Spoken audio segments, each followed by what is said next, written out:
Hi everyone, I'm Gaurav Dudeja, Faculty of Economics. दोस्तों आज शुरू करने जा रहे हैं chapter number 9 from macro economics that is excess and deficient demand. इससे पहले हम लोगों ने पढ़ा determination of equilibrium of income and employment through AD AS approach and savings and investment approach.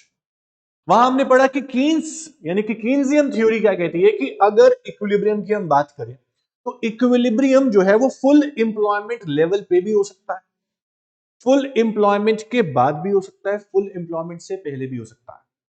लेकिन क्लासिकल इकोनॉमिस्ट क्या बोलते थे कि इक्विलिब्रियम जो है वो सिर्फ फुल एम्प्लॉयमेंट लेवल पे ही होगा, बट कीन्सियन थ्योरी कुछ और बोलती थी। तो हम पढ़ रहे हैं ट्वेल्थ का सिलेबस, तो ट्वेल्थ के सिलेबस में हम कीन्सियन थ्योरी पढ़ते हैं। तो जेएम कीन्स क्या बोलते हैं कि इक्विलिब्रियम जो है आपका फुल एम्प्लॉयमेंट पे भी और फुल एम्प्लॉयमेंट के बाद भी और फुल एम्प्लॉयमेंट से पहले भी हो सकता है। तो कीन्स का कहना यह था कि अगर इक्विलिब्रियम फुल एम्प्लॉयमेंट के बाद होता है तो एक्सेस डिमांड हो जाती है। अगर इक्विलिब्रियम फुल एम्प्लॉयमेंट से पहले होता है तो डेफिशिएंट डिमांड हो जाती है, मतलब डिमांड कम हो जाती है। आपने पढ़ा था ना three possibilities of equilibrium. Three possibilities में याद करो, आपने जब पढ़ा था ओवर एम्प्लॉयमेंट इक्विलिब्रियम तो एग्रीगेट डिमांड एक्सेस हो गई थी due to increase in investment, और जब पढ़ा था आपने अंडर एम्प्लॉयमेंट इक्विलिब्रियम तो एग्रीगेट डिमांड फॉल शॉर्ट हो गई थी due to decrease in investment, AD downward shift हो गया था। तो ये जो चैप्टर हम आज पढ़ेंगे बेटा, chapter number 9 access demand deficient demand, ये उसी थ्री पॉसिबिलिटीज के डिटेल है। उस टॉपिक को डिटेल में करके एक चैप्टर बना दिया excess demand and deficient demand. इसमें हम क्या पढ़ेंगे? एक्सेस डिमांड क्या होता है? एक्सेस डिमांड की सिचुएशन में कौन सा इक्विलिब्रियम होगा? ऑब्वियस ओवर एम्प्लॉयमेंट इक्विलिब्रियम होगा। डेफिशिएंट डिमांड क्या होता है? उस सिचुएशन में कौन सा इक्विलिब्रियम होगा? ऑब्वियस अंडर एम्प्लॉयमेंट इक्विलिब्रियम होगा। कौन सी टाइप की अनएम्प्लॉयमेंट होगी पढ़ेंगे। एक्सेस डिमांड क्यों हुई, रीजंस पढ़ेंगे। एक्सेस डिमांड के होने से या डेफिशिएंट डिमांड के होने से क्या रिजल्ट इकोनॉमी के अंदर आता है, उसके क्या इंपैक्ट है, वो हम पढ़ेंगे। उसके बाद लास्ट में पढ़ेंगे how to control excess demand. Excess या डेफिशिएंट डिमांड को कैसे कंट्रोल किया जाए। अगर डिमांड एक्सेस हो तो कम कैसे करें, अगर डिमांड डेफिशिएंट तो बढ़ाए कैसे, उसके लिए पढ़ेंगे monetary policy and fiscal policy. बहुत ही प्यारा चैप्टर है, सिंपल तरीके से पढ़ेंगे, बस ध्यान देना है। चलिए शुरू करते हैं chapter number 9 excess demand and deficient demand. Okay, सबसे पहले बात करते हैं बच्चों एक्सेस डिमांड की। ठीक है, एक्सेस डिमांड की डेफिनेशन होता क्या है एक्सेस डिमांड? एक्सेस डिमांड की सिचुएशन में कौन सा इक्विलिब्रियम होता है? एक्सेस डिमांड से क्या रिजल्ट हो सकते हैं इकोनॉमी के अंदर, वो हम पढ़ेंगे विद रीजन। चलिए, सबसे इंपॉर्टेंट पार्ट फिर से बता देता हूं आपको। जब भी हम कोई टॉपिक पढ़ते हैं, जब भी हम कोई चैप्टर पढ़ते हैं, सबसे पहले मैं आपको बोलता हूं बेटा प्रेजेंटेशन बहुत जरूरी है। तो यहां पर भी प्रेजेंटेशन बहुत मैटर करती है। एक्सेस डिमांड क्या होता है सबसे पहले बताएंगे बेटा meaning. What is excess demand? ध्यान से सुनिएगा। It refers to a situation when it refers to a situation when aggregate demand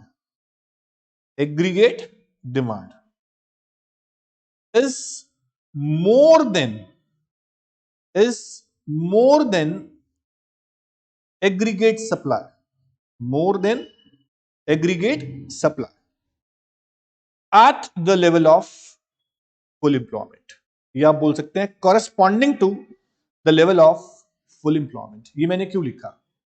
मैंने फुल एम्प्लॉयमेंट क्यों लिखा बच्चों? कंपैरिजन करने के लिए मेरे पास एक चीज तो होनी चाहिए, मतलब फुल एम्प्लॉयमेंट से मैं कंपेयर करूंगा कि मेरी एग्रीगेट डिमांड इकोनॉमी के अंदर एक्सेस हो गई है या डेफिशिएंट हो गई है। आपको डायग्राम बनाकर दिखाऊंगा, आप देखना, आपको समझ में आएगा मैं क्या बात कर रहा हूं। सबसे पहली चीज, एक्सेस डिमांड क्या होता है आप डायग्राम से समझिए, उसके बाद सब समझ में आ जाएगा आपको कि मैं क्या बोलना चाह रहा हूं बेटा। एक्सेस डिमांड आपको दिखानी है। ओके, सबसे पहले एक्स एक्सिस पे आप लोग लेंगे इनकम, एम्प्लॉयमेंट एंड आउटपुट। ये बहुत सिंपल है, इसमें कोई डाउट आपको नहीं होना चाहिए। वाई पे लेंगे आप aggregate demand, correct. C plus I होता है, लिख देंगे। ये आपका वाई एक्सिस है, लिख दिया। सबसे पहले आप लोग बनाएंगे aggregate supply curve, start from point of origin upward sloping 45 degree angle AS equals to Y। Then आप बनाएंगे एग्रीगेट डिमांड कर्व, ऑरिजिन के ऊपर से शुरू होगा, एग्रीगेट डिमांड C प्लस आई, करेक्ट। सबसे पहली बात मैंने आपको बोला at the full employment level compare करने के लिए मेरे पास कोई लेवल होना चाहिए, जो मेरे पास है OY। अगर मैं बोलता हूं कि ये फुल एम्प्लॉयमेंट लेवल है बच्चों, फुल एम्प्लॉयमेंट लेवल है, अब मेरी बात समझना, अगर इकोनॉमी के अंदर ऐसी सिचुएशन आ जाए कि जो इन्वेस्टमेंट है, ऑटोनॉमस इन्वेस्टमेंट जो है, कांस्टेंट इन्वेस्टमेंट जो है, उसका लेवल इंक्रीज हो जाए, change in I increase, investment increase हो गई है, 10 लेती हमने, मान लो 20 हो गई, कांस्टेंट अभी भी है पर इन्वेस्टमेंट का लेवल जो है एडिशनल इन्वेस्टमेंट हो गई इकोनॉमी के अंदर, मान लो गवर्नमेंट ने की है, गवर्नमेंट ने एडिशनल इन्वेस्टमेंट की है और वो बढ़, उसके बढ़ने से एग्रीगेट डिमांड कर्व कहां शिफ्ट होगा बॉस, एडी होता है C प्लस आई, अगर इन्वेस्टमेंट और एडिशनल हम करेंगे तो एग्रीगेट डिमांड बढ़ जाएगी और नया एडी कब आ जाएगा, दैट इज AD1। मैंने क्या किया बेटा, एग्रीगेट डिमांड कर्व को अपवर्ड शिफ्ट कर दिया, क्योंकि इन्वेस्टमेंट में इंक्रीज हो गया, ऑटोनॉमस कांस्टेंट इंक्रीज हो गया, AD will shift upward from AD to AD dash, that is C plus I plus change in I, okay. अब आपके पास एक नया इक्विलिब्रियम पॉइंट आता है, दैट इज E1। ये इक्विलिब्रियम पॉइंट हमने पढ़ा हुआ है, इसको बोलते हैं ओवर एम्प्लॉयमेंट इक्विलिब्रियम, करेक्ट है। तो आप क्या देख रहे हो, एक्सेस डिमांड क्या है सर, फुल एम्प्लॉयमेंट लेवल के लिए सिर्फ इतनी डिमांड रिक्वायर्ड थी, दैट इज AD, लेकिन जो अब डिमांड हो गई है वो AD1 हो गई है, रिक्वायर्ड कितनी है, ओनली AD, अब कितनी हो गई है AD1।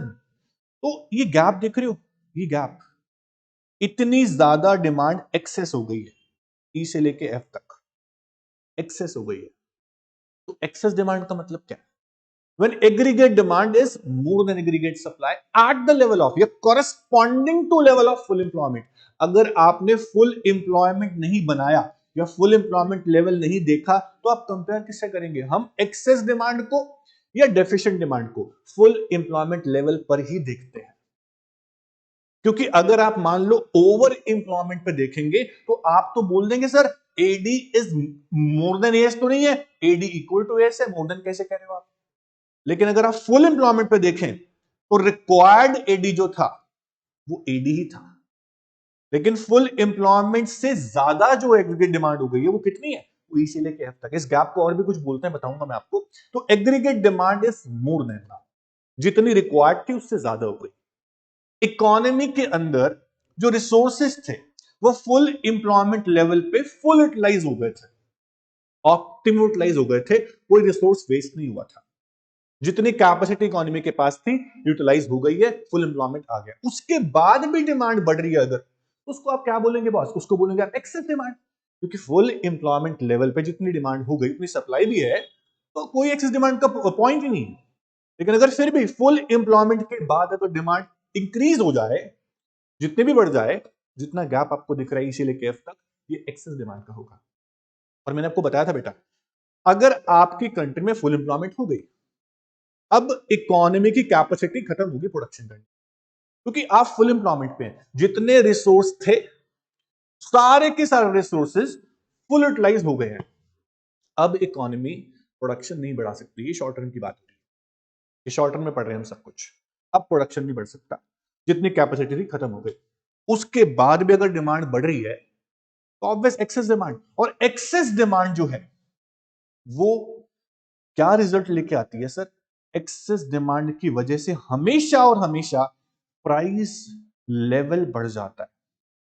प्राइस लेवल अगर इकोनॉमी के अंदर बढ़ जाए तो मैं उसको इन्फ्लेशन का नाम देता हूं बेटा। तो एक्सेस डिमांड की वजह से इन्फ्लेशन होगा। गैप देख रहे हो E से लेके F तक, इसी गैप को बोलते हैं इन्फ्लेशनरी गैप। एक्सेस डिमांड की वजह से जो एक गैप आ रहा है ना, इसे बोलते हैं इन्फ्लेशनरी गैप। अगर आपसे 1 मार्क्स में पूछ लिया व्हाट इज इन्फ्लेशनरी गैप, बताओ, तो आप क्या बोलोगे, सर पहली बात इन्फ्लेशन होता है पता लग गया, अगर पता लग गया तो समझ में आ जाएगा इन्फ्लेशनरी गैप क्या होता है, क्योंकि एक्सेस डिमांड है, सप्लाई नहीं बढ़ सकती, अब डिमांड बढ़ रही है, और सप्लाई जब शॉर्ट में हो, डिमांड बढ़ती जाए तो प्राइस तो बढ़ेंगे। तो excess demand give rise to inflation, ये आपको पॉइंट याद रखना है। फिर से बोलता हूं, excess demand give rise to inflation, और इन्फ्लेशनरी गैप पैदा हो जाता है। इन्फ्लेशनरी गैप होता क्या है? द गैप बिटवीन, मेरी बात बहुत ध्यान से सुनना, inflationary gap refers to the gap between the actual AD and the required AD at the level of full employment। अभी actual AD कौन सा है? अभी actual AD is AD1। required कितना था? required था सिर्फ AD full employment level के लिए, लेकिन जो actual AD है वो ज्यादा हो गया है required AD से, जो full employment के लिए चाहिए था। तो जो गैप है उनके बीच में, AD1 और AD के बीच जो गैप है ना, उस गैप को बोलते हैं inflationary gap, that is E2F। ये इन्फ्लेशनरी गैप है, प्राइस ही प्राइस बढ़ेंगे बस। सर आप बोलते हो प्राइस बढ़ेंगे, लेकिन जहां तक मैं देख पा रहा हूं कि मेरा इक्विलिब्रियम ओवर एम्प्लॉयमेंट हो गया, तो वाई से वाई वन तक मैं पहुंच चुका हूं, तो इनकम भी तो बढ़ रही है, इंप्लॉयमेंट भी तो बढ़ रही है, आउटपुट भी तो बढ़ रही है। मैं बोलूंगा सर नहीं, सिर्फ दिख रहा है, ये होगा नहीं। क्या सर? ये सिर्फ दिख रहा है बट होगा नहीं। मेरी बात समझना कि क्यों नहीं होगा। बेटा आप फुल एम्प्लॉयमेंट लेवल अचीव कर चुके हो, आपके पास जितने रिसोर्स थे सब यूटिलाइज हो गए, अब आपके पास कैपेसिटी नहीं है और प्रोडक्शन करने की, तो आउटपुट नहीं बढ़ सकती। सर मैंने आपको कल बताया था, मतलब लास्ट क्लास में बताया था, 3 पॉसिबिलिटी हम कर रहे थे जब, तो एक ग्लास पानी का भर गया ना, उसको आप और नहीं भर सकते। आपकी इकोनॉमी के अंदर जितने रिसोर्स थे उसे आपने पूरा पूरा यूटिलाइज कर लिया, अब और क्या करोगे? अब नहीं हो सकता कुछ भी।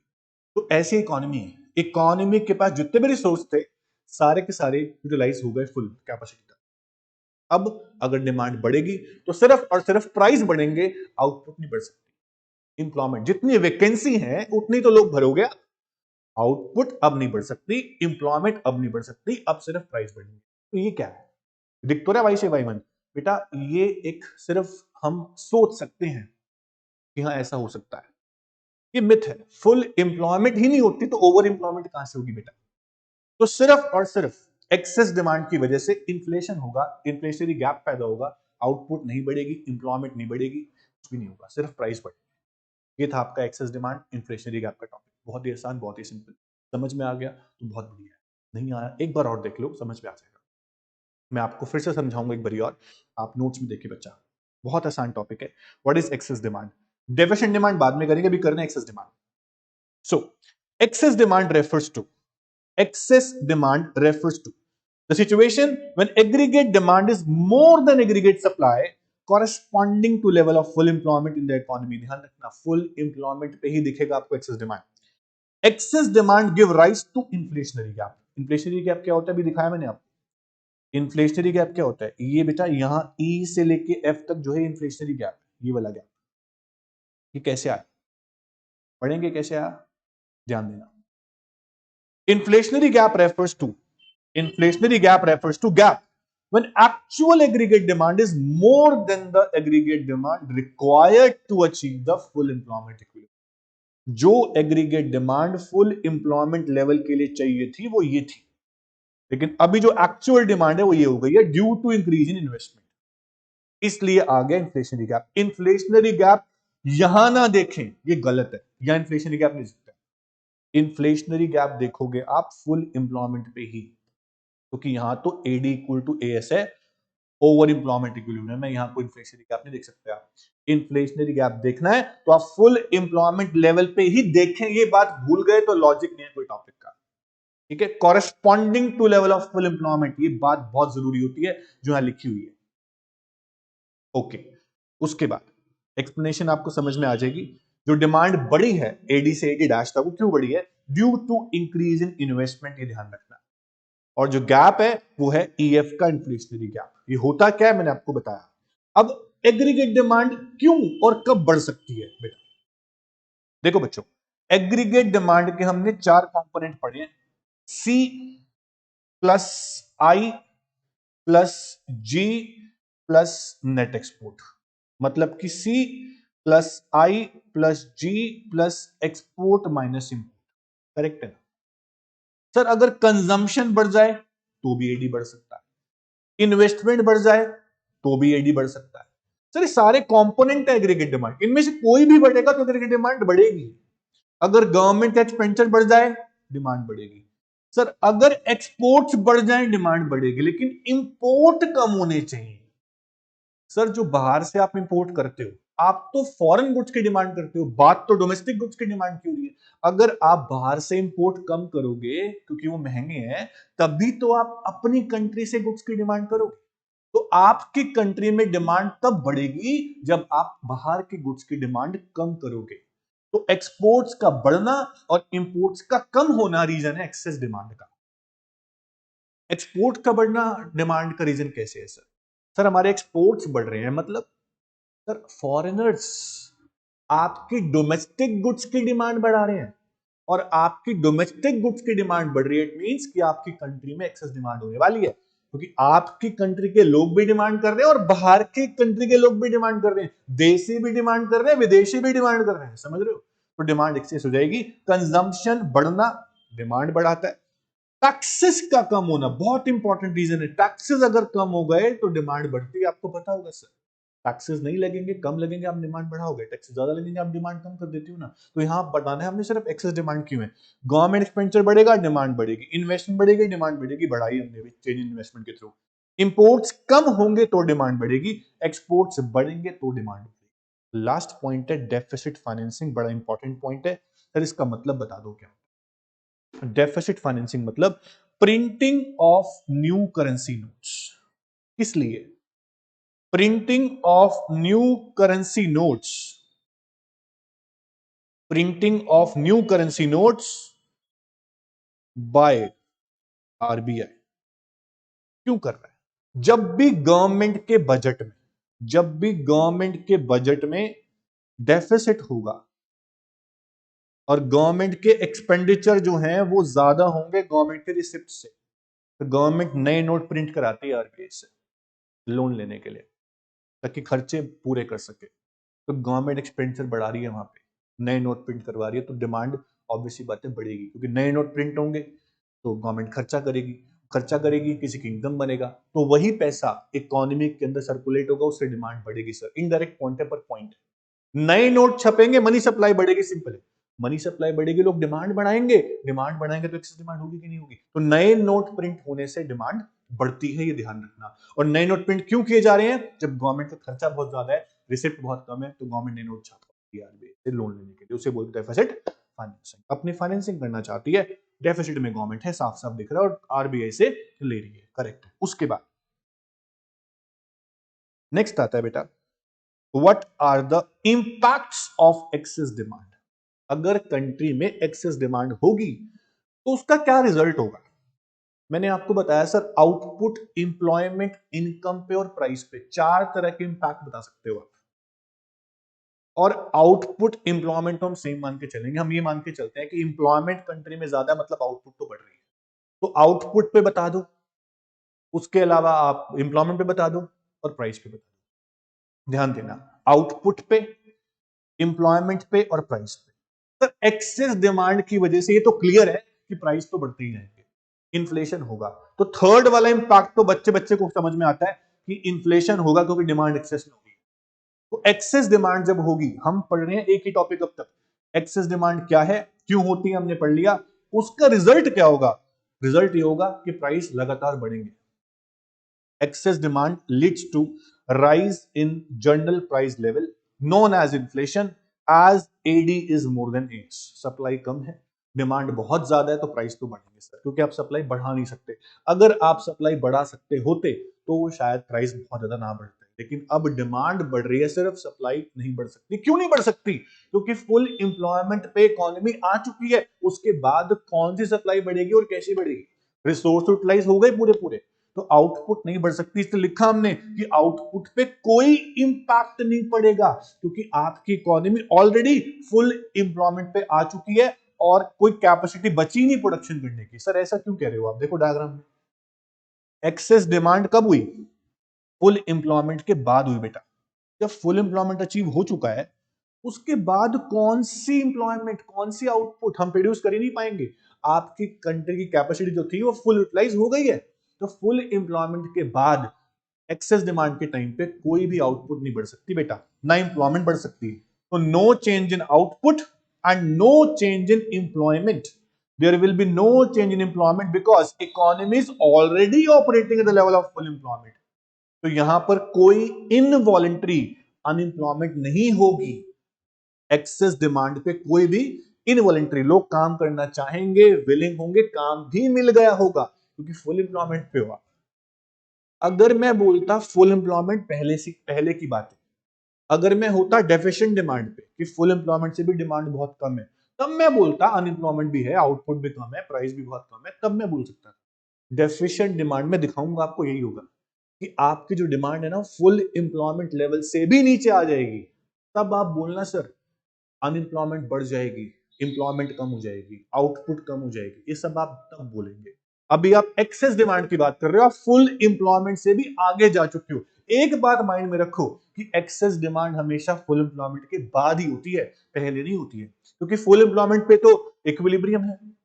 फुल एम्प्लॉयमेंट से पहले डेफिशिएंट डिमांड है, मतलब डिमांड बहुत कम है। फुल एम्प्लॉयमेंट के बाद होती है एक्सेस डिमांड। अब फुल एम्प्लॉयमेंट के बाद आउटपुट तो बढ़ नहीं सकती, एम्प्लॉयमेंट भी नहीं बढ़ सकती, सिर्फ प्राइस बढ़ेंगे। हमने बता दिया सर प्राइस बढ़ेंगे, एम्प्लॉयमेंट पे कोई फर्क नहीं पड़ेगा, आउटपुट पे फर्क कोई पड़ेगा। इसलिए बोलते हैं एक्सेस डिमांड से सिर्फ और सिर्फ प्राइस बढ़ते हैं और कुछ भी नहीं होता। सबसे इंपॉर्टेंट पॉइंट आपका ये है कि प्राइस बढ़ेंगे, बाकी नो इंपैक्ट। ये था आपका एक्सेस डिमांड क्या है, क्यों होती है और उसके इंपैक्ट क्या पड़ते हैं इकोनॉमी पे। इंपैक्ट आपको तीन याद करने हैं, आउटपुट का, एम्प्लॉयमेंट का और प्राइस का। ठीक है बेटा, तो एक्सेस डिमांड ओवर। अभी एक टॉपिक और आएगा इसके ऊपर, एक्सेस डिमांड के ऊपर, कि एक्सेस डिमांड को करेक्ट कैसे करते हैं, वो लास्ट में पढ़ेंगे। अभी हम पढ़ेंगे डेफिशिएंट डिमांड। तो excess demand is very simple, समझ में आपको आ गया होगा। तो एक्सेस डिमांड क्या थी ये आपने देख लिया बेटा। Excess demand refers to situation when AD यानी aggregate demand is more than aggregate supply corresponding to the level of full employment। ये आपको ध्यान रखना है, ठीक है। ओके, उसके बाद नेक्स्ट चीज पे आते हैं हम, डेफिशिएंट डिमांड पे। ध्यान से सुनना बेटा, next is deficient demand. Interesting.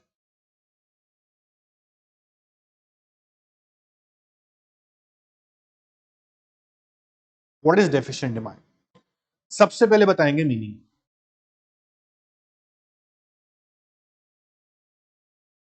सुनेंगे ध्यान से।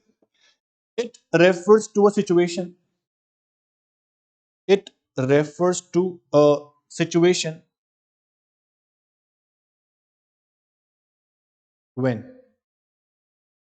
aggregate demand is less than aggregate supply corresponding to the level of full employment। हम फुल एम्प्लॉयमेंट पे देखेंगे कि डिमांड डेफिशिएंट है या नहीं। सर जब आपकी एग्रीगेट डिमांड कम पड़ जाए, less than aggregate supply eight the level of full employment, उसे बोलेंगे डेफिशिएंट। सर ये कैसे होगा, समझा दो। सर कोई भी चीज आपको इस चैप्टर में समझ में आएगी ना, तो डायग्राम से समझ में आएगी। तो आप डायग्राम पे बहुत ज्यादा ध्यान दो। ये आपका X axis and Y axis बना लेते हैं हम लोग। यहां लिखते हैं इनकम, एम्प्लॉयमेंट और आउटपुट एक्स एक्सिस पे, और वाई पे लिखते हैं बेटा एग्रीगेट डिमांड।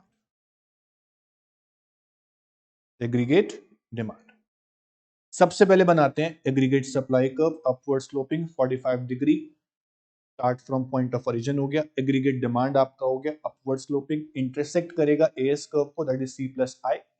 ये आपका हो गया बेटा फुल एम्प्लॉयमेंट लेवल। सबसे पहले आपका काम यही होगा, फुल एम्प्लॉयमेंट लेवल को दिखाना। ये मान के चलेंगे आपकी फुल एम्प्लॉयमेंट लेवल, इसलिए क्लासिकल इकोनॉमिक्स बोलते थे इक्विलिब्रियम होगा तो फुल एम्प्लॉयमेंट पे ही होगा। फिर कीन्स ने बोला नहीं आगे भी हो सकता है, पीछे भी हो सकता है। आगे हमने दिखा दिया एग्रीगेट डिमांड को बढ़ा के। अब दिखाना है आपको डेफिशिएंट डिमांड। डेफिशिएंट डिमांड मतलब AD is less than AS corresponding to the level of full employment. Full employment पे ही आपको दिखाना है कि एडी कम हो गया। सर अगर कंट्री के अंदर इन्वेस्टमेंट का लेवल डिक्रीज हो जाए, इन्वेस्टमेंट फॉल हो जाए, तो इन्वेस्टमेंट के फॉल होने से एग्रीगेट डिमांड फॉल होगा कि नहीं? बोलो, बिल्कुल होगा। एग्रीगेट डिमांड का ये था। अब इन्वेस्टमेंट का लेवल कंट्री के अंदर गिर गया, इन्वेस्टमेंट गिरते ही आपका एडी कर्व डाउनवर्ड शिफ्ट हो जाएगा। सर जैसे ही आपका एडी डाउनवर्ड शिफ्ट होगा, एडी टू एडी 1, ये क्यों हुआ? क्योंकि इन्वेस्टमेंट में फॉल हो गया। तो आपके पास नया पॉइंट आएगा, इसे बोलेंगे अंडर एम्प्लॉयमेंट इक्विलिब्रियम। अब ई से लेके यहां पे जी तक देखो, ये जो गैप है ना बेटा, ये गैप फुल एम्प्लॉयमेंट लेवल पे जो ये गैप है, इस गैप को बोलोगे आप डिफ्लेशनरी गैप। और ये सिचुएशन जो है ये डेफिशिएंट डिमांड की है, क्योंकि आपको दिख रहा होगा कि डिमांड गिर गई है इन्वेस्टमेंट के कम होने से, और डिफ्लेशनरी गैप इसको हम बोलेंगे। What is deflationary gap? बेटा आपने सुना होगा, जब भी किसी चीज की डिमांड नहीं होती, जब भी किसी प्रोडक्ट की डिमांड गिर जाती है ना, तो उसके दाम भी गिर जाते हैं। जिसको कोई पूछता नहीं उसके कोई दाम नहीं होते, सिंपल सी बात है। जिसको कोई पूछता नहीं उसको कोई दाम नहीं होते। अब डिमांड गिर गई, मार्केट में डिमांड ही नहीं है प्रोडक्ट की, उसके प्राइस कैसे बढ़ सकते हैं? डिमांड नहीं है, प्राइस भी गिर जाएंगे। तो डेफिशिएंट डिमांड की वजह से इकोनॉमी के अंदर डिफ्लेशन आ सकता है। इसलिए बोलते हैं डिमांड गिर जाए तो उसे बढ़ाओ, बहुत बढ़ जाए तो उसे घटाओ। इन्फ्लेशन डिफ्लेशन दोनों खतरनाक है कंट्री के लिए, ठीक है। तो ई से लेके जी तक ये डिफ्लेशनरी गैप है। और कहां देखा आपने? सर आपने देखा फुल एम्प्लॉयमेंट लेवल पे डिफ्लेशनरी गैप। ये होता क्या है? Deflationary gap refers to the gap when actual AD, अभी एक्चुअल एडी कौन सा है? AD 1 is actual, is fall short by the AD required to achieve the full employment equilibrium। जो AD फुल एम्प्लॉयमेंट के लिए चाहिए था वो AD था, ये चाहिए था फुल एम्प्लॉयमेंट के लिए हमें, लेकिन उससे भी कम हो गया आपका अब जो AD है। तो एक्चुअल AD यानी AD1 and AD required to achieve the full employment equilibrium, उन दोनों के बीच में जो गैप है, देखो सर AD और AD1 के बीच में जो गैप है, इस गैप को बोलते हैं हम डिफ्लेशनरी गैप। लेकिन देखेंगे कब? फुल एम्प्लॉयमेंट लेवल पे ही आपको दिखाना है, ना कि कहीं और। अब यहां मत दिखा देना डिफ्लेशनरी गैप, अंडर एम्प्लॉयमेंट मत दिखा देना, वो गलत है। आपको दिखाना है फुल एम्प्लॉयमेंट पे। तो डिफ्लेशनरी गैप कब आता है? जब डेफिशिएंट डिमांड होती है। डेफिशिएंट डिमांड क्या होती है? When AD is less than AS at the level of full employment corresponding to level of full employment, आप लिख सकते हैं। अब आपको नोट्स में दिखाता हूं व्हाट इज डेफिशिएंट डिमांड, उसके रीजन पढ़ेंगे, फिर उसके इंपैक्ट पढ़ेंगे बहुत ही आसानी से। देखो बच्चा, deficient demand refers to the situation when aggregate demand is less than aggregate supply corresponding to level of full employment. This situation of deficient demand give rise to deflationary gap। तो demand गिर जाएगी तो price level भी गिरेगा, deflation आ जाएगा country में। Deflationary gap is the gap by which actual aggregate demand fall short. Sir अभी जो नया वाला एडी है वो कम पड़ गया है, क्योंकि चाहिए इतना एडी, ई पॉइंट तक एडी चाहिए हमें, अभी जो एडी वो इतना है, सिर्फ नीचे है एडी।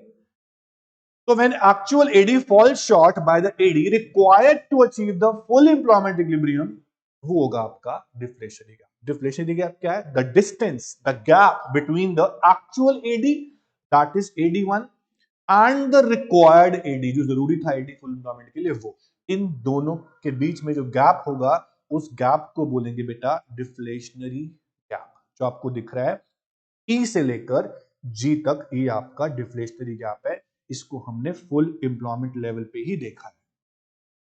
तो सबसे पहले जो आपका एडी था वो एएस को इंटरसेक्ट कर रहा था यहां पर, ये आपका था फुल एम्प्लॉयमेंट। जैसे ही आपका एडी गिर गया due to decrease in investment, तो आपका यहां पे ई से लेकर जी तक एक गैप आ गया एडी के कम होने से, इसको बोला हमने डिफ्लेशनरी गैप, जैसा कि आपने यहां नोट्स में समझा। तो ध्यान दो बच्चों डायग्राम पे, एक बार दोबारा से देखो आप इस चीज को, डिफ्लेशनरी गैप मैंने कैसे बनाया। तो डिफ्लेशनरी गैप यानी कंट्री के अंदर डिमांड कम होने से आता है डिफ्लेशनरी गैप।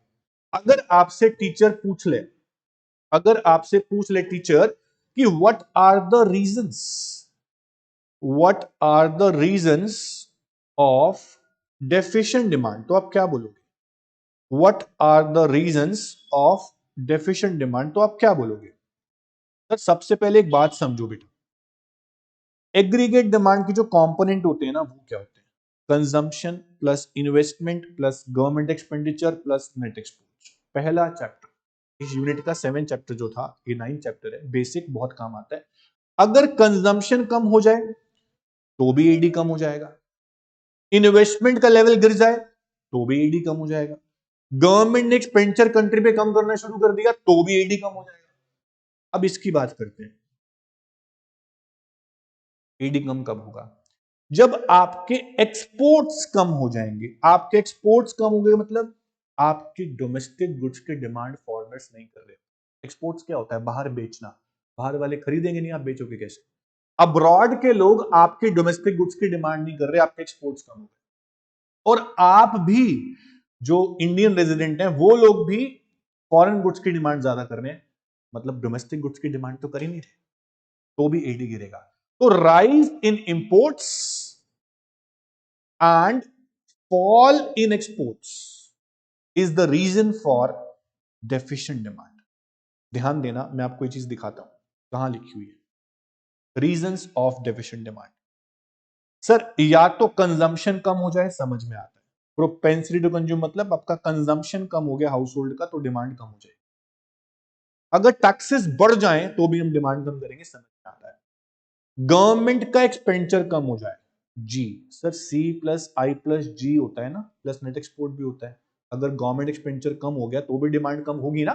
ओके, अब देखो, एक्सपोर्ट्स कम हो जाए और इंपोर्ट्स बढ़ जाए। एक्सपोर्ट्स कम हो गए मतलब फॉरेनर्स आपके गुड्स की डिमांड नहीं कर रहे, इंपोर्ट्स बढ़ जाए मतलब आप फॉरेन गुड्स की डिमांड कर रहे हो, मतलब डोमेस्टिक गुड्स आपको समझ में नहीं आ रही, उसकी डिमांड आप कम कर रहे हो, एडी विल फॉल।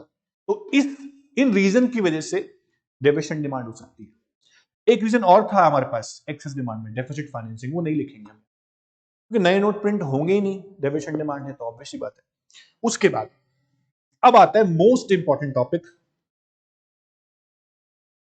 कि डेफिशिएंट डिमांड के इंपैक्ट क्या पड़ेंगे। डेफिशिएंट डिमांड के इंपैक्ट क्या पड़ेंगे अगर कंट्री में डिफ्लेशनरी गैप आ गया तो उसका क्या रिजल्ट होगा बेटा? 3 इंपैक्ट बताते हो आप, आउटपुट पे, एम्प्लॉयमेंट पे, प्राइस पे। ट्रांसपेरेंसी है इसमें बिल्कुल। अगर एग्रीगेट डिमांड कम हो गई, तो डिमांड ही नहीं है, आप डायग्राम को देखो, डिमांड ही नहीं है, डिमांड कम हो गई, एडी से एडी 1 पे आ गया तो आपका अंडर इंप्लॉयमेंट इक्विलिब्रियम आ गया, वाई से लेके y1 तक यहां पहुंच गए। सर फुल इंप्लॉयमेंट के बाद जाना पॉसिबल नहीं है, लेकिन फुल इंप्लॉयमेंट से पहले आना पॉसिबल है। ग्लास भर गया, उसको और भरना पॉसिबल नहीं है, खाली करना बहुत आसान है, आधा करना बहुत आसान है, कम करना बहुत आसान है। तो एग्रीगेट डिमांड अगर कम हो गई, आप फुल इंप्लॉयमेंट से पहले चले गए। इसकी 3 बातें हैं, 3 बातें। आपकी कंट्री में डिमांड गिर गई, ऑब्वियस डिमांड नहीं है तो फर्म्स प्रोडक्शन किसके लिए करेंगे? तो output will fall, very very easy. Country में आउटपुट नहीं बन रही है, प्रोडक्शन नहीं हो रहा है, तो लोग किस लिए रखे जाएंगे? इंप्लॉयमेंट विल फॉल, अनएम्प्लॉयमेंट बढ़ जाएगी, काम कंट्री में नहीं है, इनवॉलेंटरी अनएम्प्लॉयमेंट पैदा हो जाएगी, बढ़ जाएगी। तीसरा, सर डिमांड ही नहीं है तो प्राइस गिरने लगेंगे, डिफ्लेशनरी गैप आएगा, पढ़ लिया।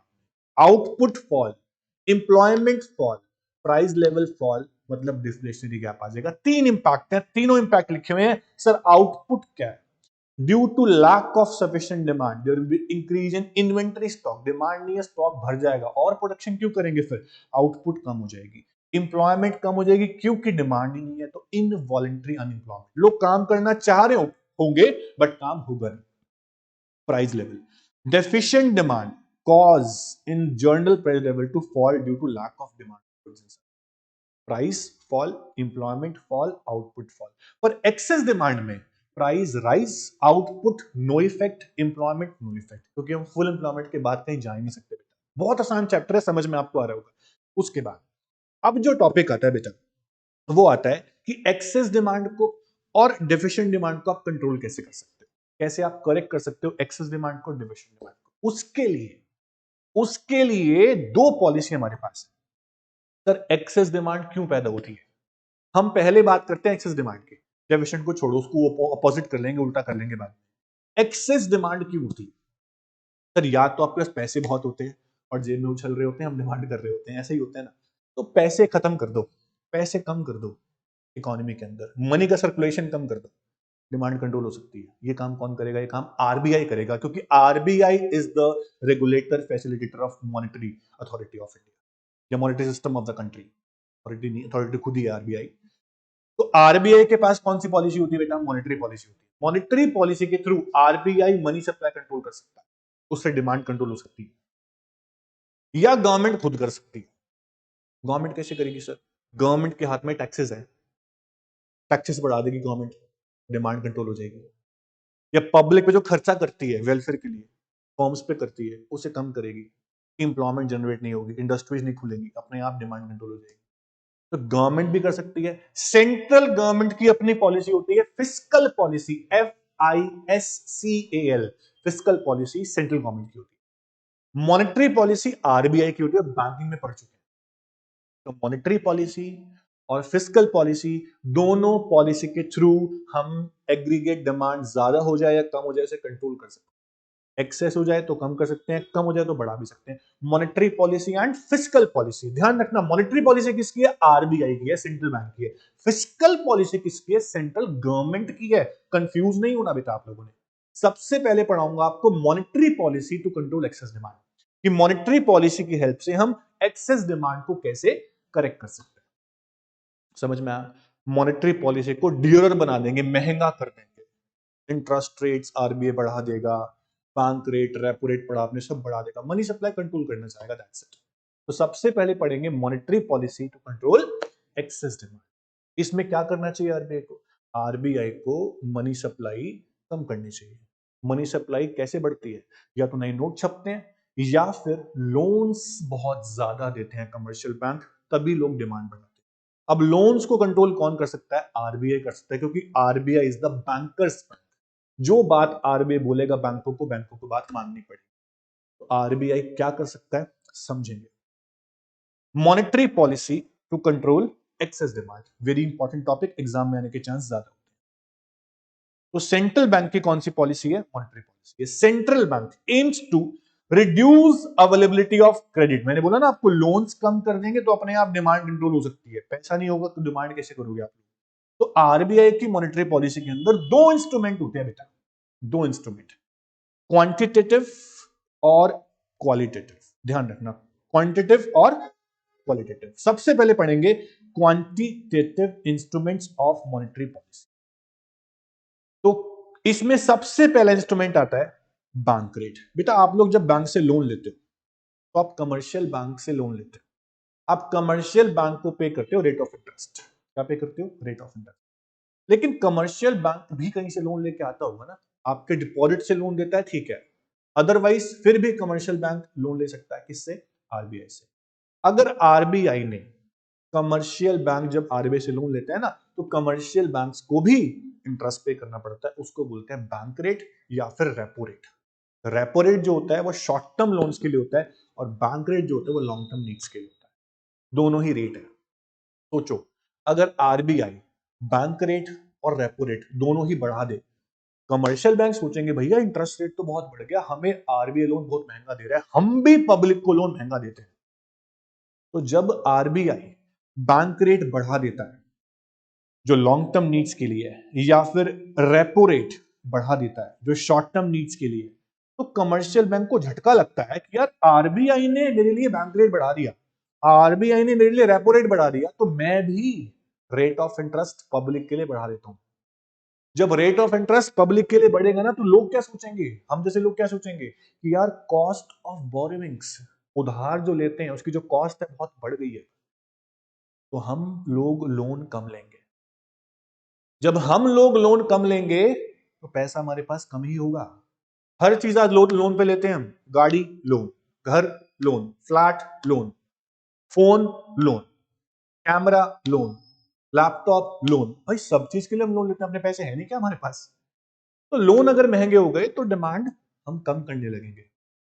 यही तो मोटिव था कि डिमांड कम करनी। तो डिमांड कम करने के लिए क्या किया? आरबीआई ने बैंक रेट को बढ़ा दिया, रेपो रेट को बढ़ा दिया, ताकि कमर्शियल बैंक पब्लिक के लिए इंटरेस्ट रेट बढ़ा दे और मनी सप्लाई कम हो जाए, लोन्स कम हो जाए, उससे डिमांड कम हो जाए। इतना समझदार है यार आरबीआई। ऐसा होता है बेटा।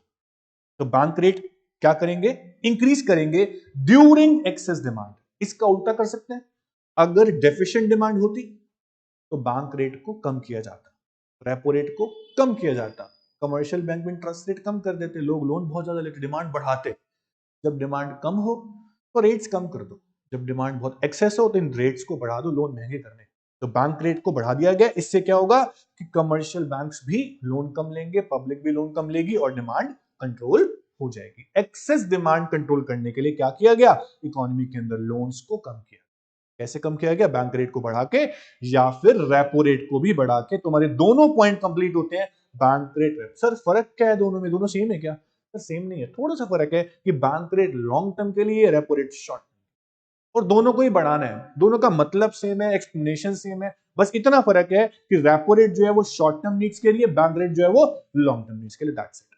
अब एक पॉइंट और सुन, ओपन मार्केट ऑपरेशंस। ध्यान से सुनना बेटा, ओपन मार्केट ऑपरेशंस।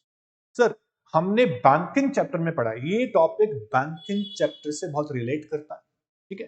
तो हमने बैंकिंग में पढ़ा है कि आरबीआई जो होता है ना, वो गवर्नमेंट का बैंक होता है और बैंकों का बैंक भी होता है। बैंकर्स टू गवर्नमेंट में हमने पढ़ा था कि आरबीआई जो है वो गवर्नमेंट का एजेंट भी होता है, क्योंकि गवर्नमेंट की जो सिक्योरिटीज होती है ना, गवर्नमेंट के बॉन्ड्स होते हैं या ट्रेजरी बिल्स होते हैं, उनको आरबीआई ओपन मार्केट में बिकवाता भी है, खरीदवाता भी है। तो आरबीआई एजेंट होता है गवर्नमेंट का।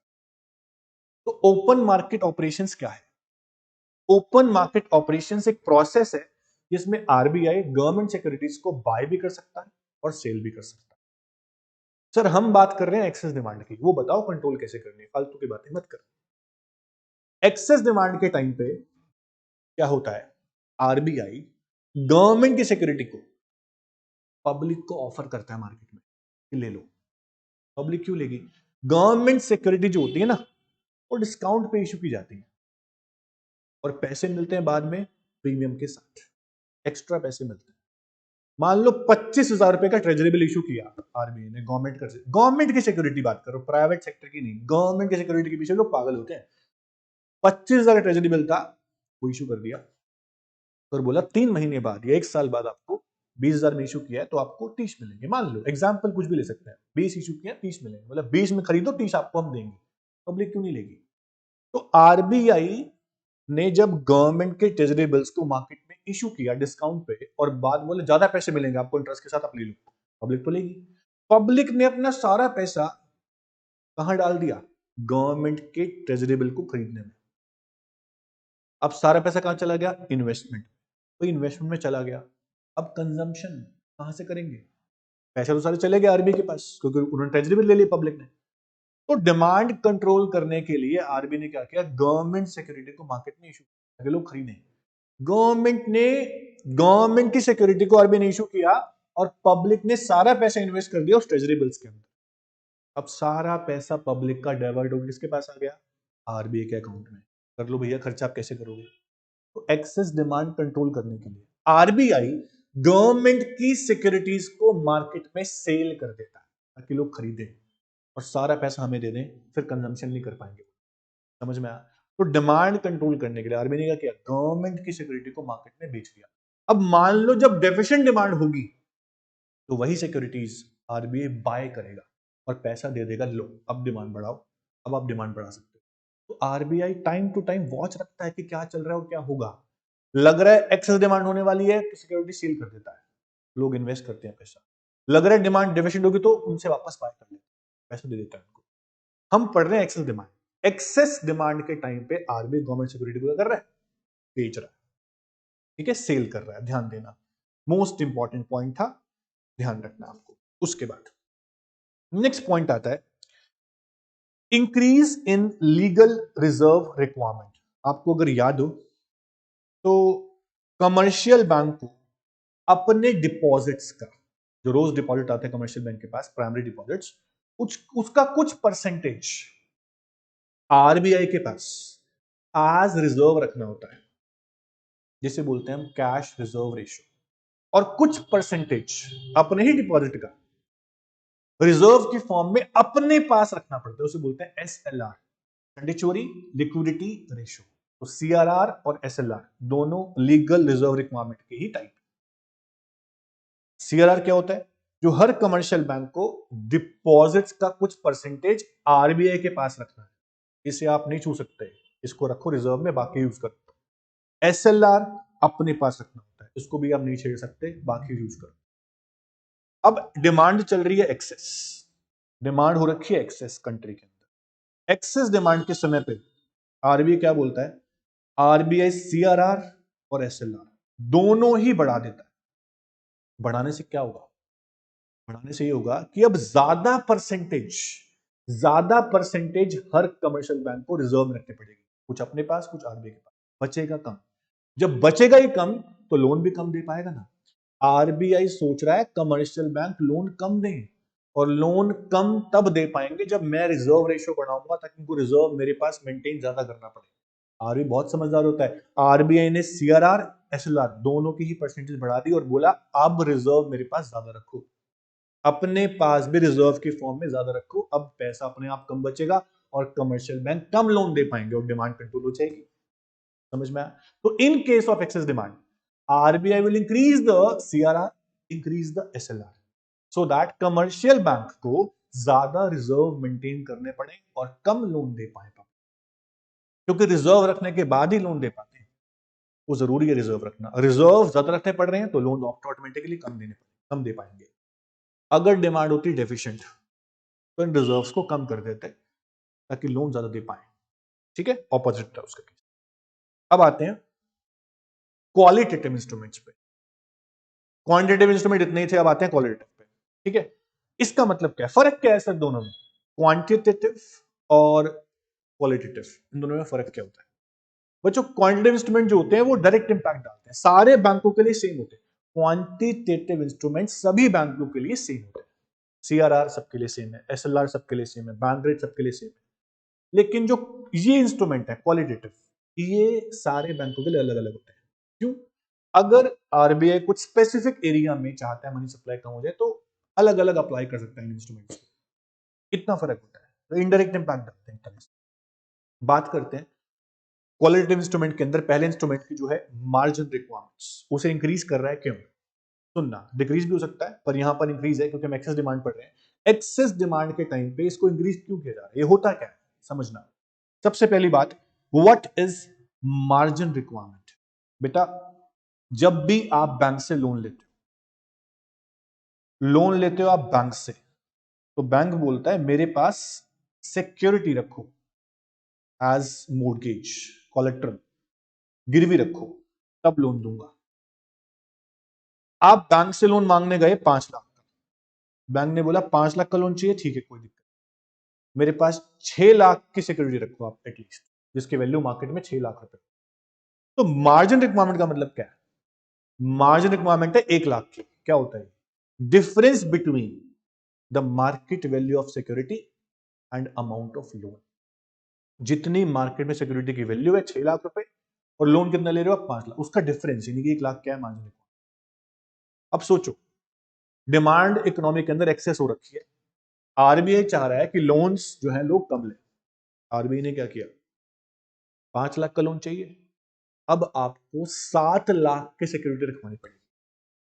5 लाख के लोन के लिए अब आपको 7 लाख की सिक्योरिटी रखवानी पड़ेगी, तब 5 लाख का लोन मिलेगा। तो रिक्वायरमेंट 2 लाख की हो गई, बढ़ गई। लोग सोचते हैं यार कि 5 लाख के लोन के लिए पहले 6 लाख सिक्योरिटी रखवानी पड़ती है, अब 7 लाख रखवानी पड़ रही है। लोग डिस्करेज होते हैं।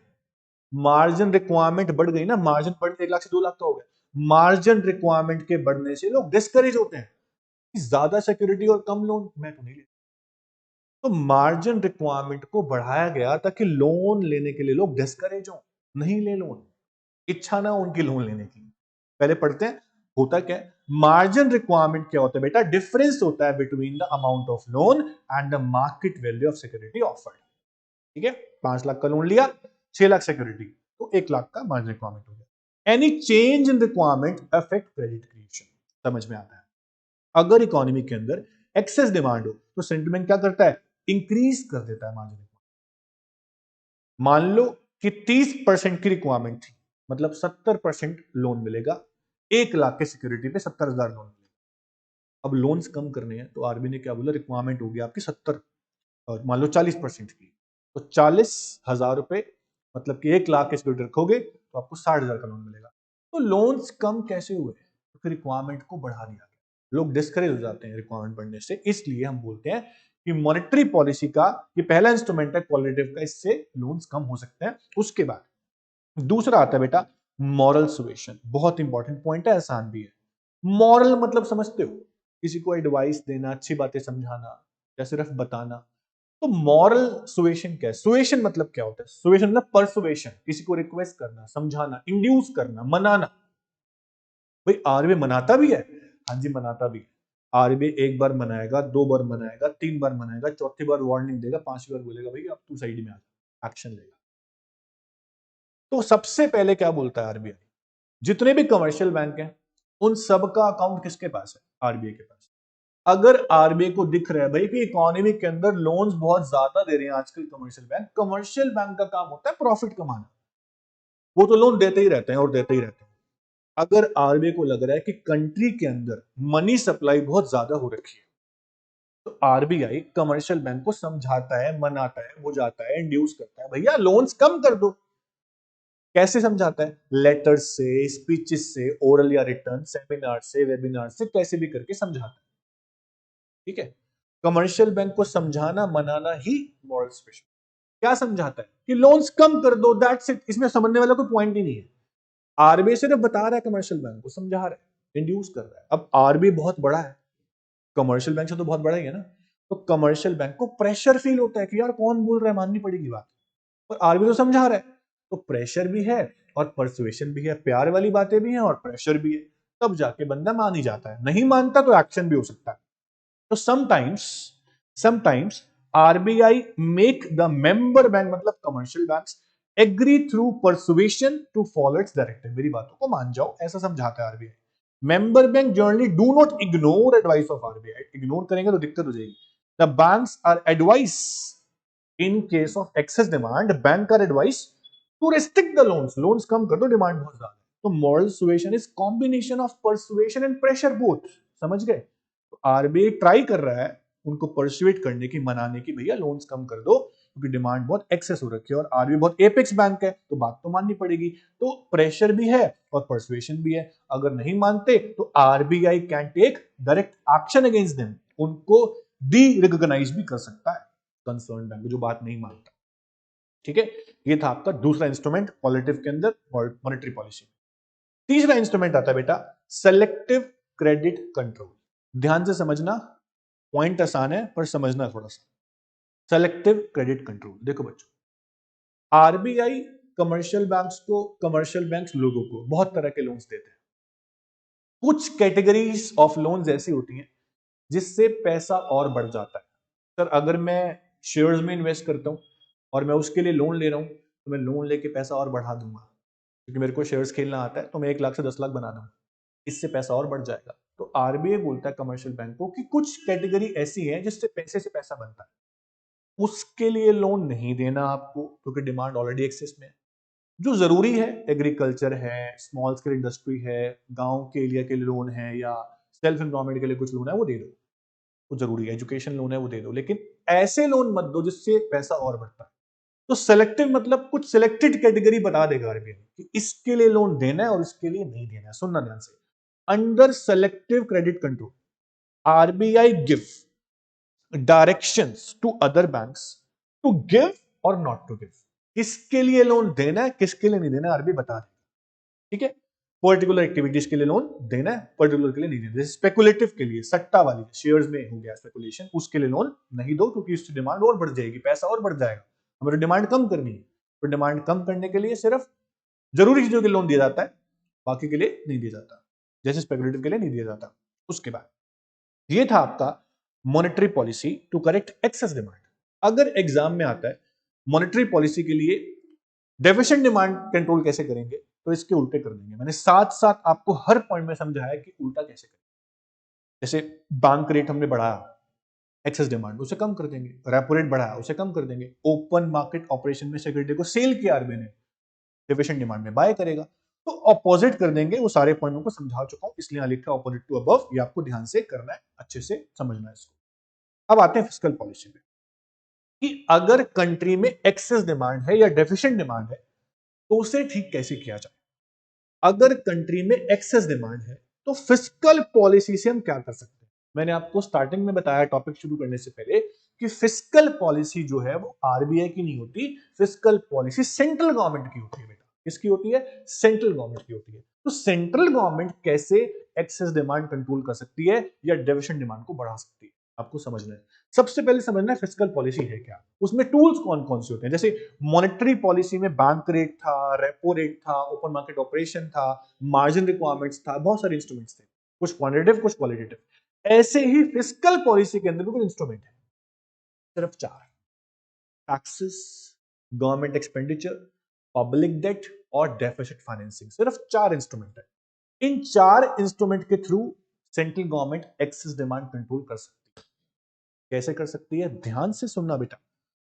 फिस्कल पॉलिसी को सबसे पहले बता दूं आपको, रेवेन्यू एंड एक्सपेंडिचर पॉलिसी भी बोलते हैं, क्योंकि गवर्नमेंट टैक्सेस से रेवेन्यू कलेक्ट करती है और उसी से खर्चा भी करती है। तो revenue and expenditure policy the other name of fiscal policy, ये आपको ध्यान रखना है, इसको भूलना नहीं बेटा। तो fiscal policy refers to policy of, यहां पे बेटा करेक्ट करना, ये गलत प्रिंट हुआ है, आरबीआई नहीं लिखेंगे, या लिखेंगे हम गवर्नमेंट। किसकी पॉलिसी है बेटा? सेंट्रल गवर्नमेंट की पॉलिसी, सेंट्रल गवर्नमेंट की पॉलिसी है to control the situation of money supply in the economy, money supply in the economy, also known as revenue and expenditure policy. The main component और tools of fiscal policy are, अब ध्यान से सुनना, चार tool है, expenditure, revenue, public borrowings और deficit financing. अब आपको यह समझना है कि फिस्कल पॉलिसी के इन चारों इंस्ट्रूमेंट से हम एक्सेस डिमांड, हम सबसे पहले बात करेंगे एक्सेस डिमांड की, उसके बाद डेफिशिएंट डिमांड में उसका अपोजिट करेंगे। तो एक्सेस डिमांड समझो कि कंट्री में एक्सेस डिमांड है तो गवर्नमेंट कैसे कंट्रोल करेगी, through expenditure, through revenue, through public borrowings या फिर थ्रू डेफिसिट। ध्यान से सुनना बेटा। सबसे पहले बात करते हैं बच्चों एक्सपेंडिचर पॉलिसी। देखो आप सबको पता है कि गवर्नमेंट जो है वो पब्लिक से टैक्स कलेक्ट करती है, फॉर्म से भी करती है, कॉर्पोरेशन वगैरह से भी करती है। तो टैक्स जो है वो रेवेन्यू पॉलिसी है, लेकिन टैक्स से एक्सपेंडिचर करती है। एक्सपेंडिचर देखो हमने पढ़ा कि aggregate demand is equals to C plus I plus G plus net export. मेरी बात समझना, ये जो जी है, जी मतलब गवर्नमेंट एक्सपेंडिचर, मतलब गवर्नमेंट के एक्सपेंडिचर करने से डिमांड बढ़ती थी। बोलो यस और नो, बोलो यस और नो। गवर्नमेंट जब एक्सपेंडिचर बढ़ाती है मतलब डिमांड बढ़ेगी, क्योंकि गवर्नमेंट एक्सपेंडिचर किस पे करती है? सोशल वेलफेयर के लिए भी करती है, इंफ्रास्ट्रक्चरल डेवलपमेंट के लिए भी करती है, एम्प्लॉयमेंट के लिए भी करती है, इंडस्ट्रीज के लिए भी करती है। तो गवर्नमेंट बहुत सारे एक्सपेंडिचर, जिससे कहीं ना कहीं इनकम जनरेट होती है लोगों की और लोग डिमांड। तो अगर डिमांड ऑलरेडी एक्सेस में है, तो आप बताओ कि गवर्नमेंट और खर्चा करेगी क्या पब्लिक के ऊपर?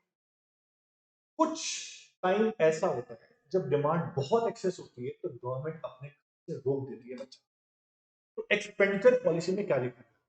इन case of excess demand government will reduce the expenditure for some time, जब तक डिमांड एक्सेस, ताकि डिमांड कंट्रोल हो जाए। समझना, गवर्नमेंट स्पेंड, इंट्रोडक्शन दे रहा है, government spend huge amount on infrastructure administrative activities to control the excess demand. Government should decrease its expenditure on public, फिर से पढ़ो, decrease its expenditure, spendings कम करके। डिमांड बहुत एक्सेस है बेटा, डिमांड कंट्रोल करनी है तो गवर्नमेंट को खर्चा कम करना पड़ेगा। Decrease in government spending will reduce the level of demand so that economy जो सिचुएशन इन्फ्लेशन वो करेक्ट हो जाए। इन्फ्लेशन करेक्ट हो जाए मतलब, सर बताया नहीं मैंने आपको, अगर एक्सेस डिमांड होगी तो उससे इन्फ्लेशन होगा।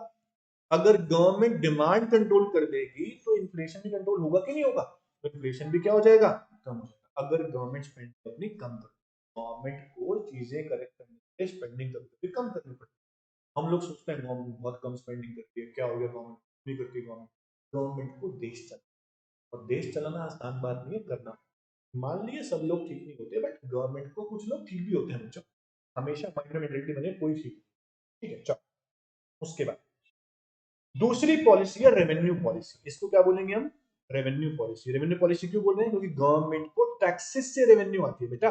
अगर डिमांड एक्सेस चल रही है तो गवर्नमेंट टैक्सेस को बढ़ा देती है। हम बोलते हैं टैक्सेस बढ़ा दिए, पेट्रोल के दाम बढ़ा दिए। भाई टैक्सेस क्यों बढ़ा रही है? डिमांड बहुत एक्सेस में है, कंट्रोल करना है। टैक्स बढ़ाएंगे तभी लोग डिमांड कम करेंगे, लोग डिमांड कम करेंगे तभी तो इन्फ्लेशन होगा। तो बच्चों टैक्सेस बढ़ाए जाते हैं for reason. During excess demand government should increase the rate of taxes. Government should increase the rate of taxes. Taxes बढ़ाने से क्या होगा? लोग एक्सपेंडिचर कम कर देंगे और इकोनॉमी के अंदर एक्सेस डिमांड कंट्रोल हो जाएगी। तो रेवेन्यू पॉलिसी में टैक्सेशन और एक्सपेंडिचर पॉलिसी में गवर्नमेंट की स्पेंडिंग। तीसरा जो टूल है फिस्कल पॉलिसी का, तीसरा टूल वो है पब्लिक बोरोइंग्स। आपको पता है कि गवर्नमेंट आपसे भी बोरो कर सकती है, कैसे नहीं पता? बिल्कुल तो पैसे नहीं है, मैं बोरिंग कैसे? सर आपने सुना है कि गवर्नमेंट अपनी सिक्योरिटीज इशू करती है और खरीदता कौन? हम जैसे लोग खरीदते हैं। हमने सिक्योरिटी खरीदी तो पैसे दिए ना, वो पैसा गवर्नमेंट वापस करेगी ना। अभी हमने गवर्नमेंट को उधार दिया, मैं भी गवर्नमेंट को उधार दे सकता हूं। अगर मैंने गवर्नमेंट सिक्योरिटी परचेज किया तो मैंने उधार दिए, चाहे मैंने 20 दिए, वापस दिए पैसे। समझ में आ रहा है? तो अगर डिमांड एक्सेस चल रही है तो गवर्नमेंट मार्केट में सिक्योरिटी इशू करती है टू आरबीआई, ताकि लोग खरीदें और पैसा गवर्नमेंट के पास। तो गवर्नमेंट पब्लिक बोरोइंग लेती है, पब्लिक से उधार लेती है। लालच क्या देती है? हम आपको इंटरेस्ट देंगे, प्रीमियम पे देंगे आपको पैसा, हम दे दो, अभी दे दो। तो गवर्नमेंट ने बोरोइंग करी, क्यों करी? ताकि डिमांड कंट्रोल कर सके। तो government borrow money from public in the form of public deposits. During excess demand, government borrow money from public to withdraw excess money held by public. It helped to reduce the level of AD in the। समझ में? उसके बाद एक point और है बेटा, अगर demand access चल रही हो तो आप बताओ कि एक्सेस डिमांड के टाइम पे क्या गवर्नमेंट को नए नोट्स प्रिंट करने चाहिए, हाँ या ना? सुनना बेटा, it refers to the process of printing of new currency notes to increase the supply of money. To reduce the aggregate demand, government avoids deficit financing. नए नोट प्रिंट नहीं करवाती आरबीआई से गवर्नमेंट। अभी नए नोट प्रिंट करोगे तो पैसा और सर्कुलेट होगा, पैसा और सर्कुलेट होगा तो डिमांड और बढ़ेगी। तो डिमांड ना बढ़े, इन case of excess demand government avoid करती है नए नोट को छपवाना, कि मनी सप्लाई कंट्रोल जाए और डिमांड भी उससे कंट्रोल हो जाए। अगर डिमांड डेफिशिएंट चल रही होती तो पक्की बात है गवर्नमेंट नए नोट प्रिंट करवाती, नए नोट प्रिंट होंगे तो मनी सप्लाई बढ़ेगी, उससे डिमांड बढ़ेगी। तो इन case of deficient demand government क्या करेगी? चारों टूल समझा रहा हूं, उल्टे करने। इन case of deficient demand, demand बहुत कम, गवर्नमेंट पब्लिक पे स्पेंडिंग बढ़ाएगी, डिक्रीज नहीं करेगी, बढ़ाएगी। गवर्नमेंट टैक्सेस को कम कर देगी, लोग डिमांड बढ़ाए, डिमांड डेफिशिएंट। गवर्नमेंट पब्लिक से बॉन्डिंग नहीं लेगी, जो पैसे दे रहे थे उल्टा वो लौटा देगी। और नए नोट पक्का छापेगी, रिड्यूस नहीं करेगी, इंक्रीज करेगी। डेफिनेट फाइनेंसिंग मतलब क्या होता है? प्रिंटिंग ऑफ न्यू करेंसी, नोटों से बढ़ाएगी ताकि डिमांड बढ़े। तो उल्टे कर देते हैं हम डेफिशिएंट डिमांड में। तो लिखा हुआ है फिस्कल पॉलिसी में अपोजिट करना है आपको इसका।